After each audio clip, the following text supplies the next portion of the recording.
Happy Motivated Monday, Wolfpack Nation. This is your host, Justin Grace. I have my co host, Colby Pleasance, tonight. And tonight we are doing episode number 9 of A Whole Pack of Wolves and fresh in our second season. The last time you and I got together, Colby, we were talking about thinning the herd. And this week we're going to talk about how did NC State end up thinning the herd. So, and what was a weird kind of interesting game is what I would say. It's one of the weirder, more, kind of one of those games that you just don't really expect to be the way that it turned out to be. Especially knowing, you expect NC State's defense to play well. You're expecting the offense to kind of still be struggling a little bit. But we came out and we got a 48-41 win the last time we were out there. So I was lucky enough to be out there and we're able to get some really good thoughts. So we wanted to just start with what were your thoughts, Colby, on the Marshall win? We'll let you speak a little briefly about that. The Marshall one was pretty great. There was kind of lackluster defense played against Marshall, in my opinion. Mm-hmm. And it's kind of silly. Marshall's not that great of a team.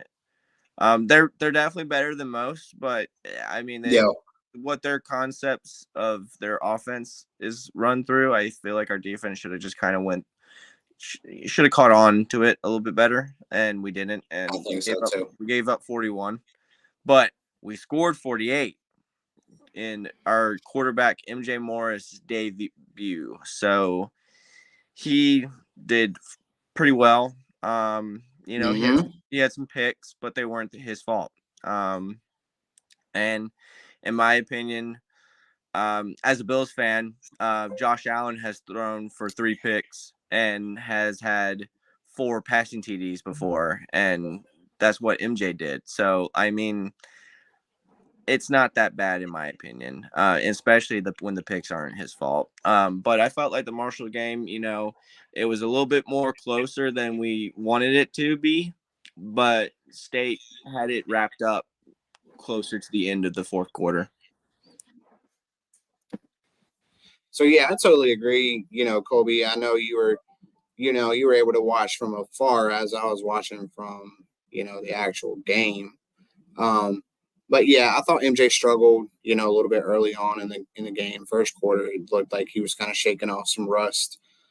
It's been almost a year since he had actually played in an actual football game, so you could kind of tell he was a little rusty. But as you talked about it, those interceptions really could have been, should have been caught, pass deflected, however you want to call it. But I really thought he settled down in the second half. I really thought he played a really complete second half and really played most of a complete second quarter as well. I thought he played under control. I thought he played like he had been preparing for that game for a while.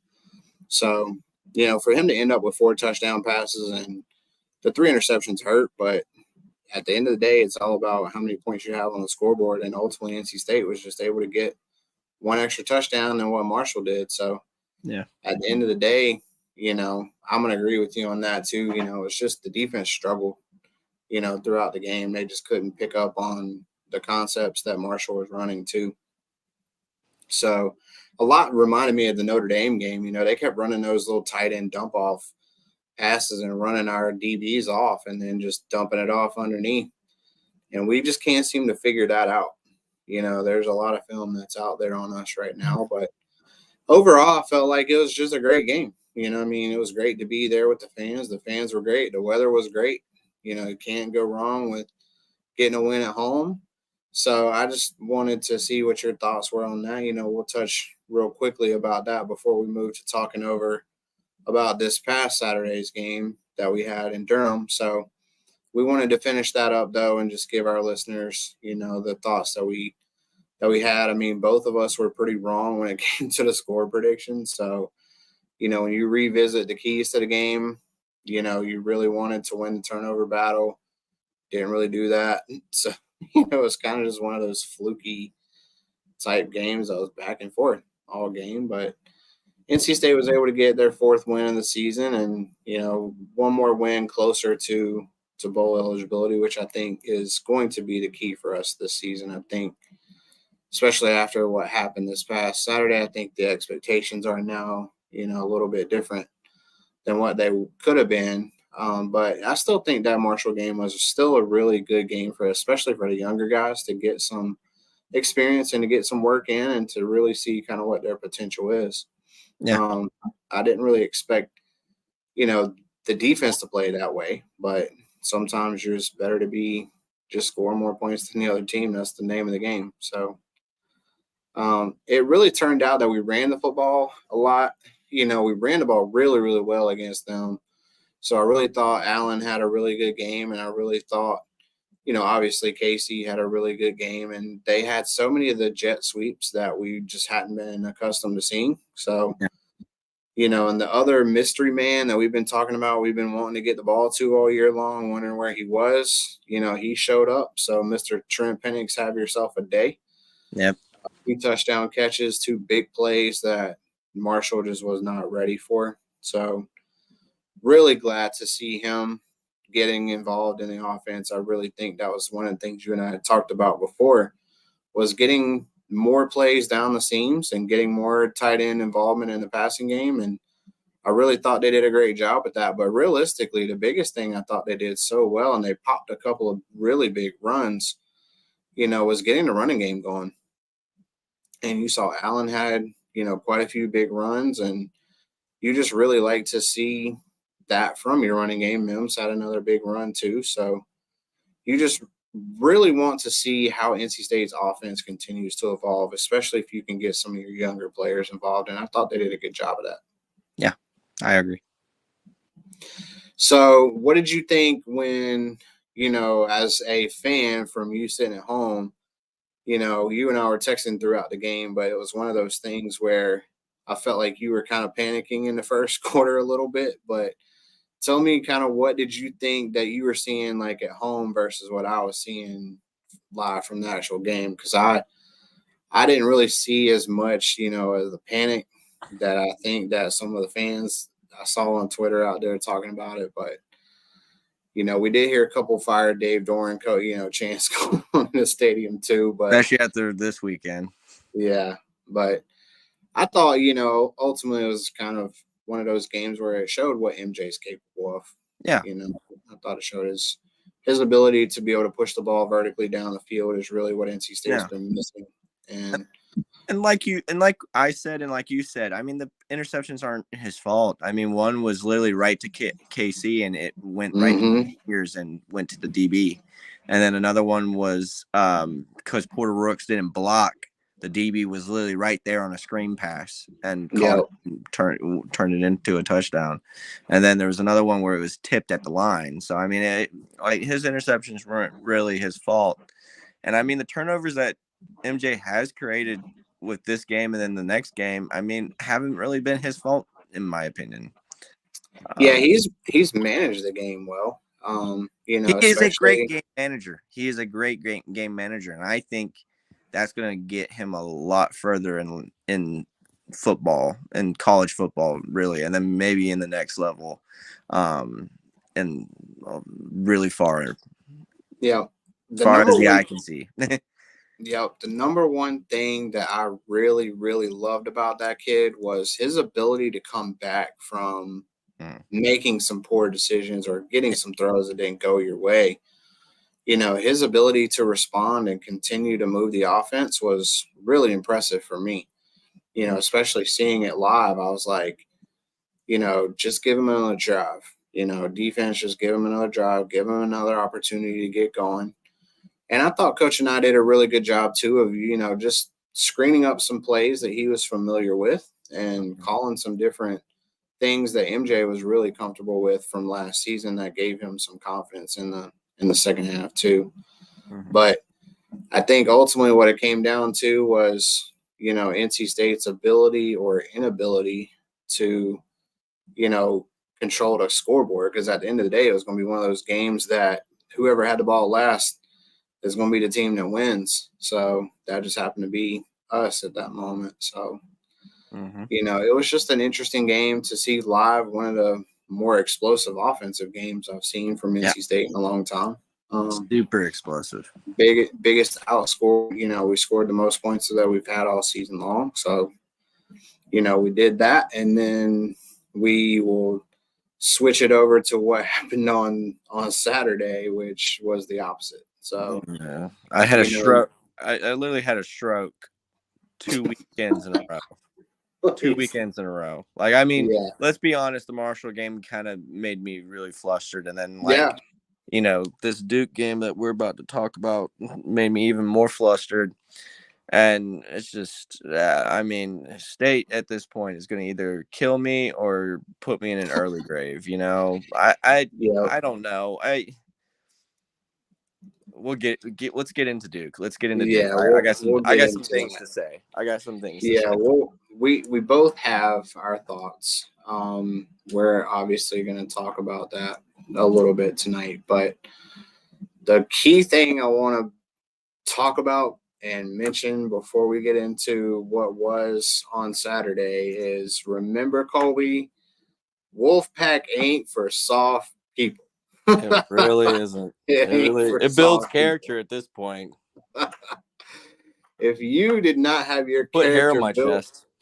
Yeah, if you cannot build character between last week and what we saw on Saturday, then I don't know what you got going on, because you got more patience and everything than I do. But who knows at this point?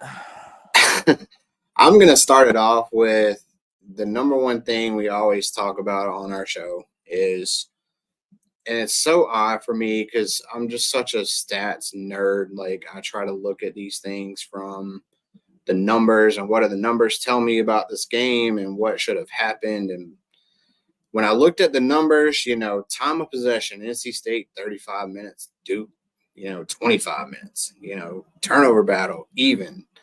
Yardage, NC State had 2 more yards than Duke overall, so I'm looking at that and I'm going, okay, we had 6 more first downs, 18 first downs versus Duke's 12. When the time of possession, you get the yardage. I'm looking at this in my mind. I'm going, okay, this is probably a 17-13 game, based on the numbers. Yeah, I wish it was 17-13 after that game. We all wish. Duke just made plays when they had to make plays. And that's, I think, the number one thing. You can have the same yardage, but when your yardage is 3 different explosive plays, they have 1 extremely explosive run and 2 extremely explosive passes, that's the ball game. That's the difference in you being a 17-13 victor versus a 24-3, and then you're asking questions like, hey, what are we doing? What is our philosophy and who are we going to be? And I think the bye week comes at a great time. You and I talked a little bit about that offline, but I think in these next 2 weeks, NC State really needs to establish an identity of who are you going to be? How tough are you going to be? Peyton talked about it, after the game. He said, we don't have to get better. We got to get tougher. You got to have some guys that are just getting right. Yep. So, but we always talk about, running the football as being a time, we want to win time of possession. So by doing so, you got to be able to run the football. Well, that was one thing NC State just did not do well. Your leading rusher was your quarterback again. And we've talked about that all year long, is you just cannot have your quarterback being your leading rusher. That's just my opinion. It's not fact. It's not based on, what I'm seeing, but the teams that I know and from the experience I have watching football in NC State, if you cannot control the running game, it's a sign of other things. It's just a sign that your line play isn't as good as what you want it to be. So those were always, that's my number one key. That was the number one thing I focused on, was did NC State run the football well? And that was a no. And the other thing we always talk about on our show is don't kill yourself. Don't beat yourself. We beat ourselves so bad. Yeah. It got to the point, where you and I have had the episode against Notre Dame where it was death by 1,000 cuts. and this game felt like Notre Dame Part 2. I was stabbed in the heart like 5 times. Yeah, just less offense. We just didn't have as good of an offense. Yeah. But it just felt like, when NC State would get a drive going, it's a drop pass. And, 3rd and 10, you need a guy to make a play, you hit the guy right in the hands, and pass ends up on the grass, Or it's, hey, we got the first down, and we're moving the football well, and here's another false start. And then here's another procedure penalty on top of the false start. So it felt like there was more yellow on the field than there was grass on the field at one point during the game in the first half. For me, that's just how I saw how the first half went. I thought they cleaned up a little bit in the second half, but at that point, it was a little bit too late. Duke only got 7 points in the second half, but, when you're down 17-3 to a defense that's as good as Duke is, really tough to come back. Yeah. And I really wanted us to talk about that too, because, after the game, everybody's up in the Zoom rooms and on the Twitter spaces and everywhere in the interworld. It's what I call it. In my mentions. Yeah. In several of our mentions, especially anybody who's a prominent NC State family member or podcaster of our fellow brethren. It was Duke chirping and all this stuff. Everybody's frustrated, and I'm seeing all these Fire Dave Doran articles and all this stuff, and I'm just like, and Duke flaring up the wolves down kind of stuff, like you know how you do the horns down for Texas, for Texas for the wolves game. Down for I'm so it's like even UNC doesn't stick to that level at that. So, like Duke's horrible. I'm going to give Duke a lot of credit in this game, though. Their defense really played extremely well. They were really flying to the football. You were talking about offline a little bit for Dwayne Carter was one of our key players that you and I had talked about offline, and he's one of their studs. He's projecting to be in the early rounds in the draft. And, NC State for most of the game did a really good job of controlling that part of it. But Duke really kind of took the NC State approach of letting their defensive linemen, occupy blocks to allow their linebackers and safeties to come down and make plays. And that's just really what ended up hurting NC State the most, as we just could not get any pressure and push off of the offensive line to really give us a chance to run the football the way we did against Marshall. So, it was one of those tough things for me because I really hate when I see us, especially early in the game, when we can't get the running game going. I know that's usually a struggle. That's a sign of bad things are about to start happening for the rest of this game. So for me, it was first 2 drives, you have 3 drops, from 2 of your receivers who are your seniors, and you expect more. But I expected more in this particular game, especially with Duke's defense, for Coach Anai to really draw up some more easier throws is what I would say for MJ. I really thought he should have had some quick slants, some quick outs just to get him going and get him into the game and get him, more comfortable in it because it was his first road start. You can't fault the guy for it being his first road game and things like that. But I still thought overall he played pretty well. Yeah. So he finished 24 of 40. I mean, the interception in the first half was one of those throws where I'm just like, okay, freshman mistake. Even though he's a sophomore, the kid's only played in 5 games at this point.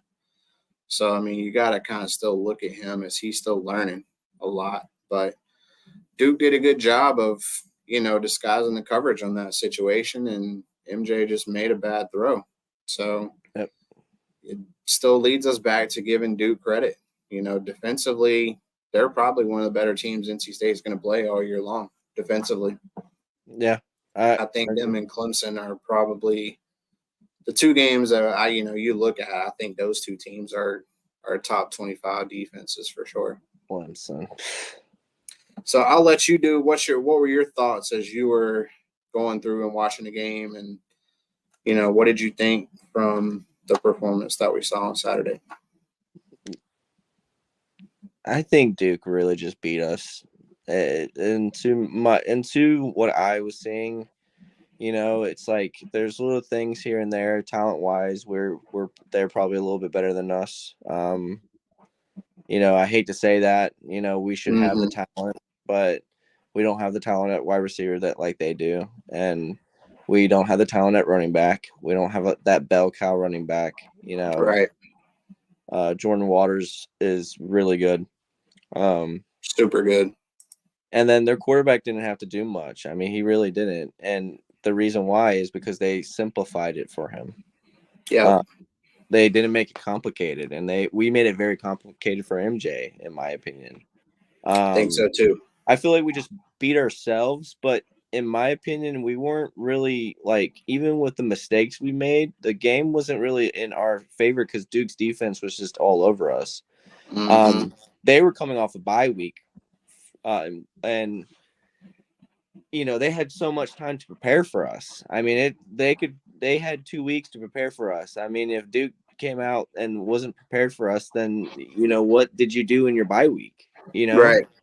This is why I expect us to come out pretty hard hitting against Clemson because we'll have 2 weeks to prepare for them. I agree. And if you don't see that, then it is what it is. Clemson's also a good team, even though I don't really think they're that great. I mean, this Duke team held that Clemson team to 7 points. They held us to 3. Maybe a few more points that Clemson got against them, but it's still you're only, it's like a 1 score difference. It's not even to me. It's just a couple of points that Clemson got beaten by, but Clemson. See, and this is the craziest thing. Duke beat Clemson by more too. Mm-hmm. It's just it's annoying, and Duke's defense is very legit. I just think they beat us. I really think they just beat us. There's things that we did that we beat ourselves on, but I think Duke had just so much of this grasp of what they were going to do against us, and it worked. It really did. We had things that we were doing that were working as well. It's just Duke had an answer for it because they had time to prepare. In my opinion, the bye week should have been this past week. In my opinion, Mm-hmm. this past weekend should have been our bye, and we should have played Duke this next weekend. This is just something that I've had in my this is something that I've had in my mind several times, and then going into the game as well, and coming out of the game. We should have had our bye week after Marshall. Yeah. Because if you really think about it, that Marshall game really took out a lot of our defense, just kind of funk because they let up 41 points.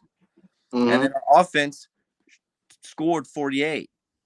So they're probably gassed a little bit. And you're not supposed to be gassed because you're a college athlete. You should be in the greatest shape ever. But fatigue is a thing. And I felt like the bye week should have came at this past weekend, not this coming weekend. It just doesn't make sense to me. But the bye week is coming at a right time, like you. I think so too. It's the right time to reset. Hopefully, it's a reset because you have to reset at this point. Yeah. You have to reset, like what MJ and Peyton both said. It's like you got to go find what kind of team you're going to be, and then you're going to go with that. Don't come out and just kind of be soul searching still. Find your soul, go with it. And then just see how that goes. If it doesn't lead to, a 8-4 season like you would want, or a 9-3 season like you would want, then a 7-5 or 6-6 season still gets you to a bowl. Yeah. And then you can win the bowl and have something to be proud about. Just finish it good. Don't finish it bad. Don't give up. And that's just how I kind of look at it. Another thing is our fan base is just so spoiled. A lot of times we can be, for sure. Spoiled. Dave Doran has been here for 11 years. frankly, he hasn't done anything in this 11 years. I think the best season he had was like a 9-3 season. Mm-hmm. I mean, yeah, that's a great season. There's so many other college programs that would kill for that kind of season. You're right. There's so many college programs that would kill for a 6-6 or a 7-5 season. Like, people don't realize how much good consistency we've had under Dave Doran. Yeah. And so I would just usher people to hold back on the, fire Dave Doran. I'm not gonna, me, I'm not gonna vouch for people. I'm gonna put them on blast when they are, Right. when it's due. But in my opinion, do you want to keep Dorn and keep with the consistency and at least have winning seasons, or do you want a full reset? Because if you fired him, it's a full reset. I don't care what people say that you have to go, you go get transfers and whatnot. The transfer portal, you can rebuild your team through the transfer portal. That's not. Right.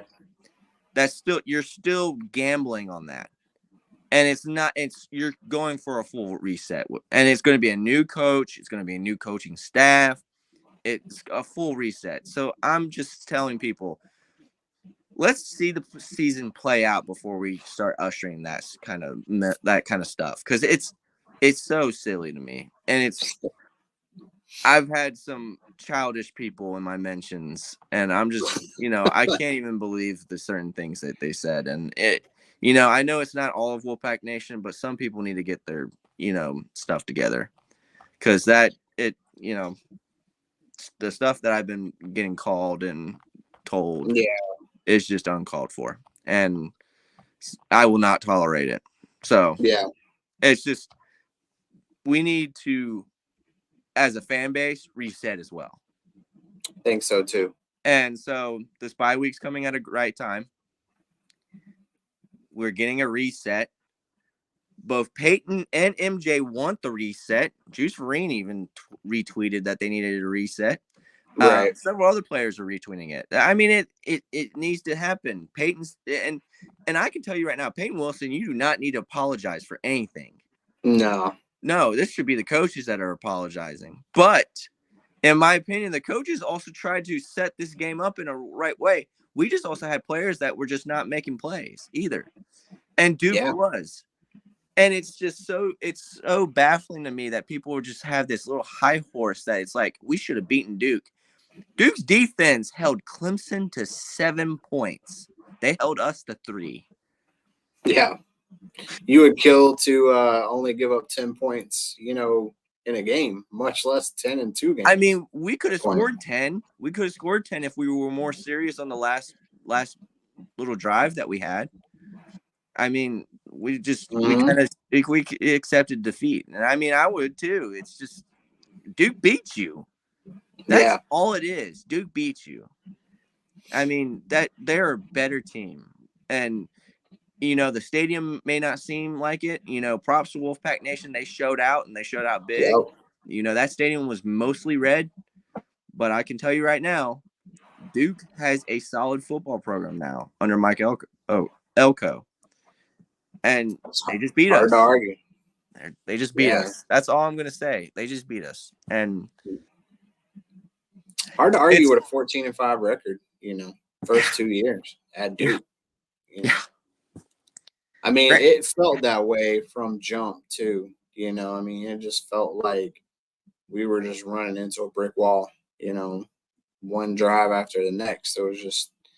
It was frustrating for me as a fan to know that we were not as physically ready to play that game, or that you were physically outmatched and out competed against, like, all of that just in one game. You just don't see that very often, but I'm going to give them their props. They definitely played extremely well. I mean, there was all the chips were in their favor.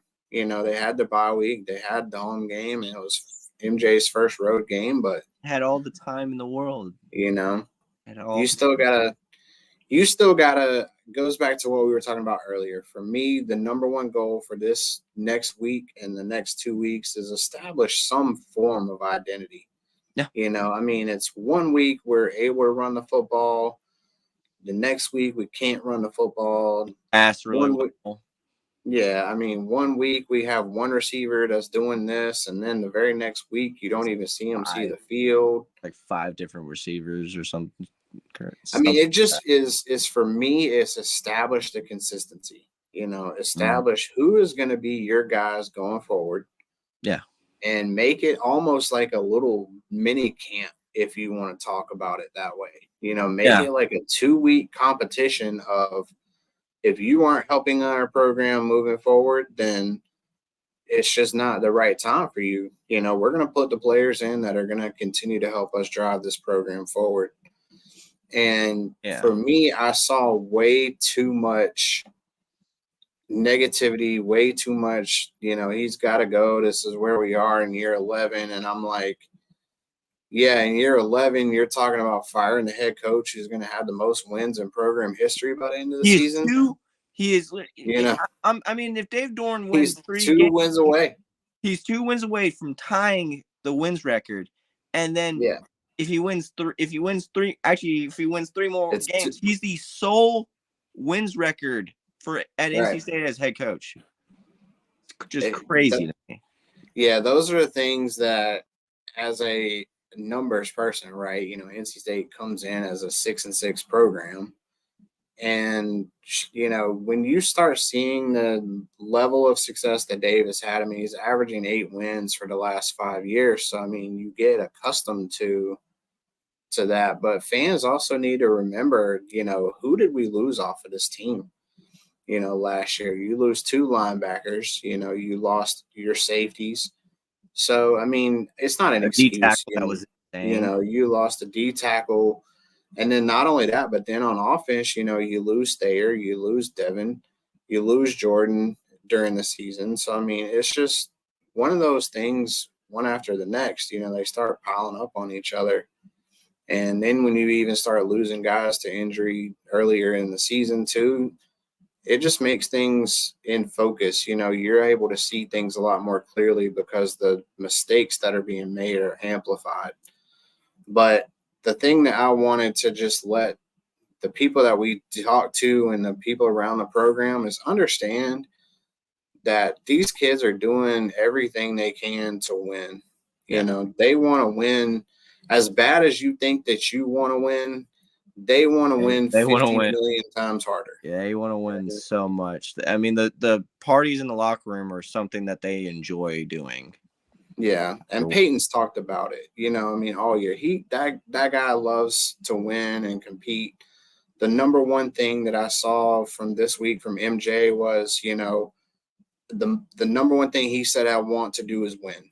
And when you don't have that fire to win, it becomes a tough thing for you to overcome. But the fans just need to realize that we got these kids out there giving everything they got to the university and to these fans that are out there on the weekends, and just support them and make sure that you're supporting everything that you can in every way, shape, and form that you can for these kids. There were so many people over the weekend that were like, I'm not donating to the Wolfpack Club no more. I'm not going to give my season tickets up, blah, blah, blah, And I'm like, as a fan, air quote fan of this program, you're only doing the program a disservice. I mean, they need all the money they can possibly get right now in this day and age. I mean, you talked about reloading earlier, and that's one of the things for me. It's like, yeah, you can reload, but how much did it cost Florida State, to reload and to enter those guys in the transfer portal this year? That's not free. I hate to tell the fans, but not free. And then they're going to point to me. Yeah, they're going to tell me, well, what about the Tez Walkers of the world? And what about this? And I'm like, yeah. You bank on a guy who literally wasn't going to be eligible. Right. Just because UNC fans pitched a fit about it, and literally it was in national media type of thing, it became more of an issue to where they were like, okay, we're fed up at this point here, Yeah. Tez, you're good. Like, I mean, I feel like this kid would still be ineligible if, like, people just didn't make such a big deal about it. I And agree. I mean, I'm glad that the kids is allowed to play. Like, I mean, Me every kid too. allowed to play, but I mean, he's only playing is because UNC handled the situation horribly Yeah, as a fan base and as an athletics program. I agree. I think NC State just has, for me, I said it over to myself and to my friends that I went to college with too. I think NC State just has an NC State problem, you know, and it sounds weird to say that, but you have such a fan base that is, you know, craving wins, and they're craving it so hard. They love their university so much, Yeah. but they still let themselves get jaded by what the resources are telling us that we should be. I mean, we're in the bottom third of the conference and recruiting budget. I mean, all these things matter. You know, these coaches just have to have our support at the end of the day. You know, players need the support at the end of the day. They talk about how, you know, I just read an article this week from ESPN about how Jordan Travis nearly transferred from Florida State because of all of the boos and, you know, the mental stress that he had on himself throughout the weeks of staying on social media and listening to the fans and things like that. You know, he said himself in the article, he's like, I just had to turn my social media off. Yeah. You know, I just have to not even listen to the noise anymore And these because kids it's, they shouldn't be having to do that. no, I mean, you shouldn't have to deal with that. And, you know, neither should the coaches. I mean, at this point, I mean, support the team in any way that you can until the university itself decides that they want to go in a different Yeah. direction. Yep. You know, if that's the case and they decide, hey, we want to move in a different direction from where we are now, then so be it. But until they decide that, you know, the administration decides that, then support the team with everything you got. You know, give as much as you can, and your time, your effort, your money, your appearances, your attendance, everything. All that stuff matters, you know. I mean, North Carolina just had one of their biggest recruiting weekends of their season, rightfully so, against Miami. So I'm going to challenge everybody at Wolfpack Nation. This upcoming 2 weeks, we're going to have probably one of our bigger recruiting weekends for Clemson. So show up, continue to support this team, because this team really reminds me of the year, especially offensively. I'll say offensively, of the year that Drake Thomas and Peyton and them were all freshmen and sophomores. You know, everybody and their mom was frustrated with Tony Gibson and his defense at that point because we just were not good. And the numbers will tell you they weren't great. Y'all got to remember they were playing these true freshmen and sophomores, and them dudes grow up, you know. So watch them grow up in front of your eyes and enjoy it. You know, you're going to watch MJ grow up. He's not going to get worse. He's going to get better. He's going to continue to grow and continue to see how these playmakers step up. I mean, Coach and I has asked for it all week. You know, we got to have some guys step up. And if at this point, if it's not going to be your seniors or juniors, then you got to have the freshmen and sophomores do it. So that's my ultimate message is, especially now that I've had the opportunity, we've had the opportunity together to talk to some of these coaches, especially that are involved in NC State athletics, and you talk to some of the players, you know, you can tell even in their voices and in their passion for the university. You know, I mean, they're giving every single thing they got on top of their normal coursework, you know, to this university. And social. So, yeah, I mean, everything is being sacrificed right now so that they can play something that they enjoy and love to do. So, you know, that's what I feel like is the NC State culture, you know, is to, we are a family, we are an entire pack of wolves. That's just what you have to do. Like, you got to be there to support the other members who are struggling. So, right now is not the time for you to go on your rants about, well, I donated this much money and blah, blah, blah. And I'm like, okay, that's great. Continue to do it. You know, encourage you to continue to support them. To do that. You know, you're only going to hurt the program if you take your money and your time and your effort and your passion out of this fan base, because that's what makes us NC State, is the passion and the love for the university. And that's something that somebody asked me today, like, why would you continue to support this team, or why would you continue to support the university and all that? And I said, because at the end of the day, I'm in a marriage relationship with NC State. And Yeah. for better, for worse, good, bad, ugly, whatever, I'm here for it, and I'm gonna continue to be here for it. Yeah, it's a 26-year commitment with me. Yeah. As a Hopefully Raleigh-born kid, it's a 26-year commitment with me. Yeah, for me, it's going to be a lifetime.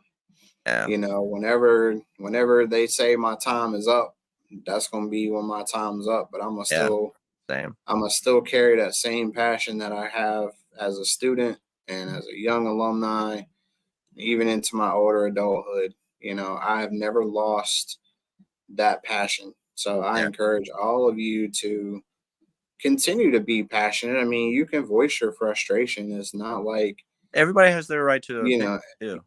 yeah, I mean, everybody understands how and the things they need to do to mentally make themselves better. But just understand that these kids at the end of the day are the ultimate reason that we all are so passionate about it, because they are showing the same love for this university that we all have. So the best thing you can do is continue to support them, you know, emotionally, financially, physically, whatever you can do to continue to do that, because the rewards are there for us. I mean, ultimately, when I go to a football game, I'm there for just the enjoyment and the camaraderie among my other fellow alumni, fellow fans. You know, I mean, that's what we're here for, and we're here to support them. So, but yeah, I mean, it was tough, you know, for me, especially having the ties that we have, to see them play the way that they did. That's not acceptable. I will say that for me. Yeah. Peyton called it out and said, you know, it's time for you to find out who you are. You know, these guys are going to have to look themselves in the mirror. And the best thing I saw last year was when Tanner Ingle did that. You know, most people didn't really see that, but he took those guys in a locker room and just told them, it's time for y'all to be together. You know, it's time for y'all to buck up and show that same passion that we're all playing for. And sometimes, especially when this day and age where NIL and all this stuff is such an important factor, I'll say they may not be as focused on the whole team aspect of it, but you got to drop all that, reduce all the noise, get rid of the chatter. Don't listen to all the people that are telling you that you can't do something, or that you're not good enough, or that our coach isn't good enough. They're going to be in the minority before you know it. You know, you got to surround yourself with people who are going to support the program and support the coaches, and, you know, continue to press forward. That's all you can do right now. You know, it's frustrating, but it's not the time for us to talk about ending one of our best coaches that we've ever had in school history's tenure right now. Yeah. So that's the best that I could sum up. But yeah, ultimately frustration. You know, I mean, it was frustrating, but it's very you got 2 weeks to prep. Yeah. You know, you got 2 weeks to prep for Clemson. We're going to talk about that as we move closer and closer to the week. Obviously, we'll have our preview up again of the Tigers. I'm actually going to have some special guests on for the Tiger Show as well, so tune in for that. We're going to have some of the Clemson folks join us for that particular week. So we're looking forward to, you know, stroking that fire a little bit more. I might be setting it on fire. We might have to burn the Paul that week. Yeah, I might. Yeah, they might set me on fire. Clemson fans don't care for me too much. Yeah, Clemson fans are some of them are really good. The ones that we're going to have on are extremely knowledgeable about their program, and that's ultimately what I want this show and our show to be about. Is, you know, yeah, you're not going to like Clemson, but we want you to understand Clemson, you know, and that's the same thing that we want from other fan bases for us. You know, I think a lot of people just think that, all these NC State fans are crazy and they don't know what they're doing because that's all they read on Twitter. And, They're partially right. Yeah. I mean, there's a segment, of the fan base that's going to be that way. But that's the same segment that's almost true of any fan base. You're going to have that part of the fan base who just is never happy with anything. So, I've gotten to understand that, there's going to be some frustration after the game, and that's definitely warranted. But it's the same group of people, too, that are continuing to just harp on it 2 weeks later, Yeah. It's like, I told y'all MJ it wasn't good 2 weeks ago, Like, listen, we still got to continue to press forward. Yeah. So the ship will get righted eventually. I think Dave Doran's got enough knowledge and enough passion that he wants to make this thing work. Mm-hmm. So they'll fix it. I mean, that's the number one thing I can tell everybody. They'll figure that out.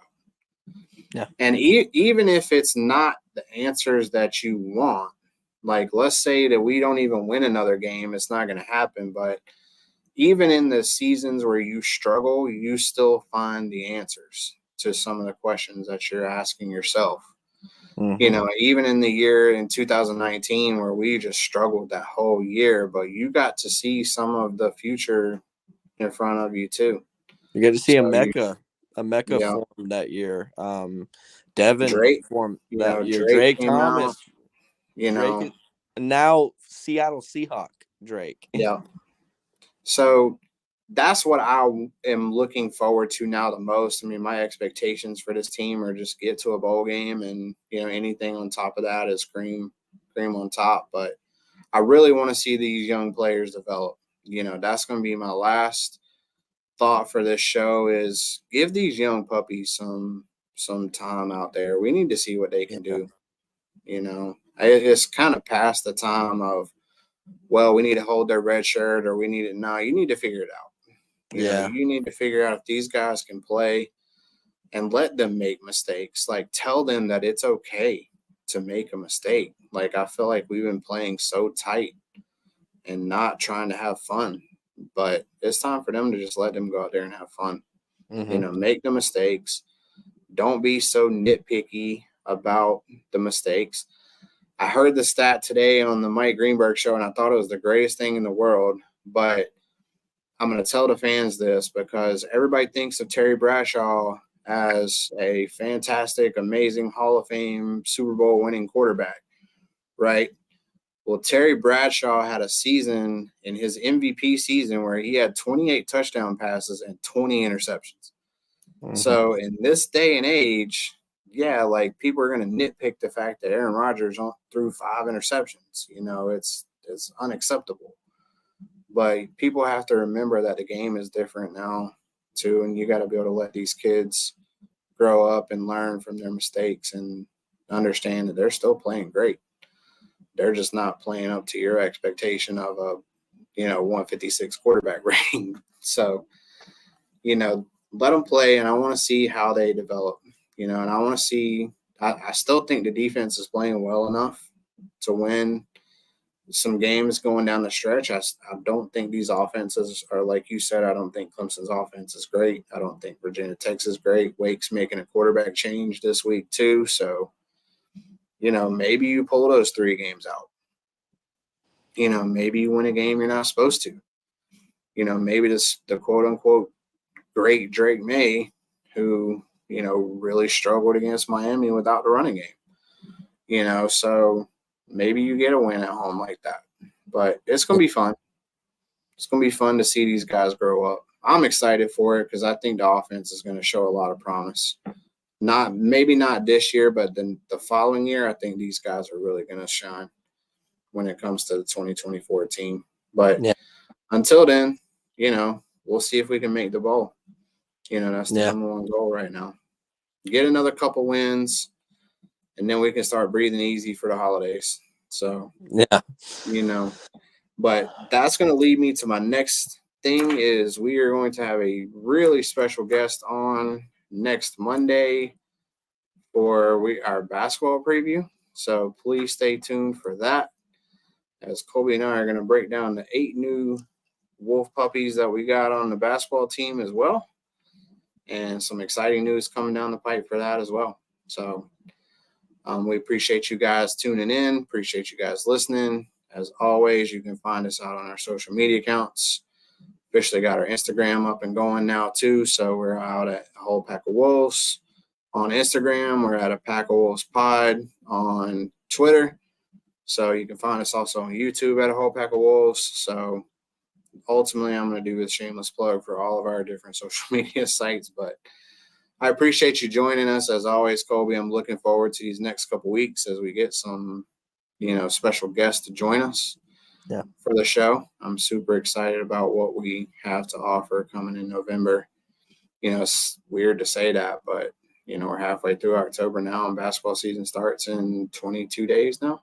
So kind of interesting. We'll be talking to some folks that I know NC State fans are going to know, love, and cherish, and they will have an enjoyable time listening to what they have to say about the basketball team too. So tune in as we get to this coming Thursday, as we will talk about the upcoming game as well. As we've got a lot of stuff going on this week in the nation, in Wolfpack Nation, lots of games going on, even though the football team's not here. But we will preview the big volleyball match against Pittsburgh on Friday, as well as review some of the baseball action from this week. And we'll even throw in some early predictions for the upcoming baseball season too. So we appreciate all of you guys tuning in. Thank you so much as always. But Colby and I will be back again on Thursday. And we hope you guys will tune in for the special show next Monday. We look forward to talking to you guys soon. But with all of that said, make it a Magic Monday, Colby. As always, go Pack. We're going to have a strong week this week, and we will see you guys back soon on Thursday. Yep. As always, Justin, go Pack. And bye week, baby.